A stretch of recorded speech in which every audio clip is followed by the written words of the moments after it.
He arrived with nothing. He started in the mailroom. He became a legend of global trade.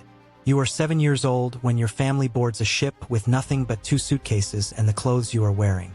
War has taken everything else, the house, the business, the savings. You spend weeks in a crowded refugee processing camp before a visa finally comes through. When you step off the boat in a new country, your family has less than $40 to its name. You grow up in a modest apartment, one of thousands of immigrant families rebuilding from nothing. At 19, you drop out of university. Not because you're failing, but because a job posting catches your eye. Mailroom clerk at one of the largest commodity trading houses in the world. Pays almost nothing. You take it anyway. For 2 years you deliver telexes and file paperwork nobody else wants to touch. But you start reading everything that crosses your desk. Shipping manifests, price sheets, cables between traders in cities you've never heard of. One senior trader notices you asking the right questions. He gives you a shot. A junior posting handling metals contracts in a country most of the firm's traders refuse to go. The posting is difficult, unstable currency, unreliable partners. Deals that fall apart for reasons that have nothing to do with the contract terms. You lose money on your first 2 trades. Headquarters questions whether sending you there was a mistake. You are 23, thousands of miles from anyone you know, and your career could end before it starts. You don't ask to be reassigned.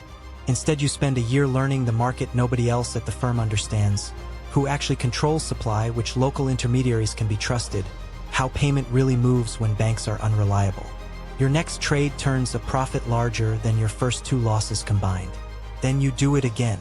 By your early 30s, you've rotated through postings most traders avoided, and you understand something almost no one else at the firm does. The physical oil market is changing. Producing nations are starting to sell crude directly, outside the old channels, to whoever will deal with them and pay cash. Almost no one at your firm believes this matters yet. You propose buying that crude directly and selling it on the open spot market instead of through long-term contracts. Leadership is unconvinced. It's not how the business has ever worked. You leave the firm you joined as a teenager, taking 1 partner and almost no capital, to build something that does exactly what you were told wouldn't work. The first year is brutal.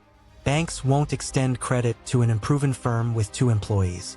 You personally guarantee contracts you can barely afford to lose. But the spot oil trades you predicted start happening exactly as you said, and because almost no established firm is doing them yet, you set the price nobody else is offering.